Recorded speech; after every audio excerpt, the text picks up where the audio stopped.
ng mag-ama. Ang tatay ni Erica ay isang pipe na hindi naman dapat maging issue pero lagi siyang kinukutya ng kanyang mga kaklase. Minsan pa nga ay napapaaway na siya. Kaya naman nag-decide si Erica na ayaw niya nang pumasok sa school dahil gulong-gulo na siya sa mga ginagawa ng classmate niya.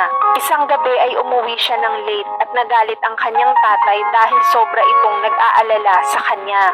Nagrebelde si Erica hanggang sa hindi na siya pumasok sa school. Pero isang araw ay merong di inaasahang nangyari sa kanya. Nag-agaw buhay si Erica at halos mabaliw ang kanyang tatay dahil sa hindi nito alam ang kanyang gagawin.